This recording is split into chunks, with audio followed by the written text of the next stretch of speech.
अस्सलामु अलैकुम दोस्तों, मेरा नाम है उसामा अरशद और आप देख रहे हैं सैम टीवी। दोस्तों, आज की इस वीडियो में हम आपको एक ऐसे शैतानी गड्ढे के बारे में बताएंगे जिसके बारे में आपने पहले कभी नहीं सुना होगा। इस गड्ढे को डेविल्स कैटल के नाम से जाना जाता है। इस गड्ढे में पानी गिरने के बाद पानी पुरस्रार तौर पर गायब हो जाता है और किसी को खबर नहीं कि आखिर इस गड्ढे का पानी कहाँ जाता है। इस पर बहुत से साइंसदान तहकीक कर चुके हैं लेकिन किसी भी नतीजे पर नहीं पहुंच सके।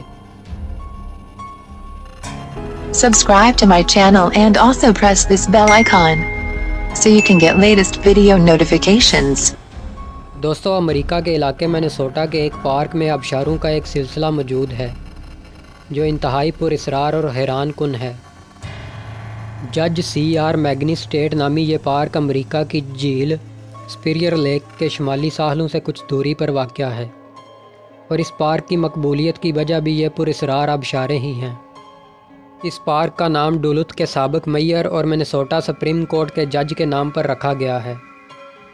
ये आबशार दर हकीकत ब्रूल दरिया है जो कि अपना रास्ता बनाते हुए पार्क की पथरीली चट्टानों से गिरता है, लेकिन इस दौरान पुरअसरार तौर पर पानी गायब हो जाता है।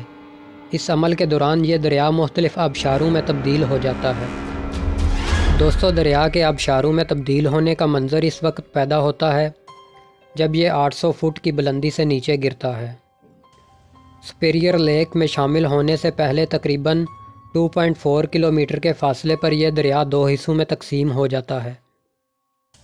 दो हिस्सों में तकसीम होने के बाद दरिया का मशरकी हिस्सा चट्टानों से 50 फुट नीचे जा गिरता है और गिरने के बाद सुपीरियर लेक की जानब अपना सफ़र जारी रखता है, जबकि दरिया का मगरबी हिस्सा चट्टानों से 10 फुट नीचे एक द्योकामत गड्ढे में जाकर गिरता है और पुरअसरार तौर पर गायब हो जाता है और किसी को खबर नहीं कि इस गड्ढे का पानी कहाँ जाता है।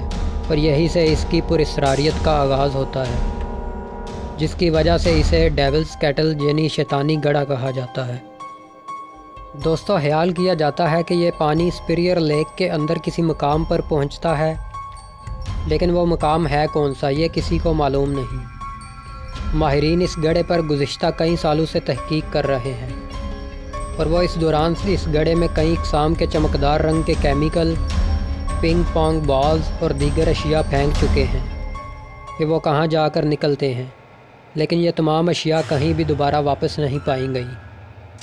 दोस्तों, एक नज़रिया ये भी है कि दरिया ज़ेरे ज़मीन किसी खराबी के साथ बहता है और सुपीरियर लेक के अंदर ही किसी मकाम पर गिरता है, लेकिन चंद वजूहात की बिना पर यह नज़रिया भी रद्द किया जा चुका है। दोस्तों, इसके अलावा एक नज़रिया ये भी पेश किया जाता है कि लाखों साल कबल ये चट्टानें एक कुदरती सुरंगों की शक्ल में हुआ करती थी, लेकिन इस नज़रिए को भी चंद साइंसदानों ने रद्द कर दिया क्योंकि उनका कहना है कि यहाँ जो चट्टानें मौजूद हैं रियोलाइट के पत्थर की शक्ल की हैं, जबकि कुदरती तौर पर वजूद में आने वाली सुरंगें इस शक्ल की नहीं होती। दोस्तों, हकीकत यह है कि ये एक इंतहाई पेचीदा राज है जो इस दौर में इतनी टेक्नोलॉजी होने के बावजूद भी हल नहीं हो सका। दोस्तों, ये थी हमारी आज की वीडियो। आपको ये वीडियो कैसी लगी कमेंट सेक्शन में लाजमी बताएं। शुक्रिया। Subscribe my channel and press the bell notification button.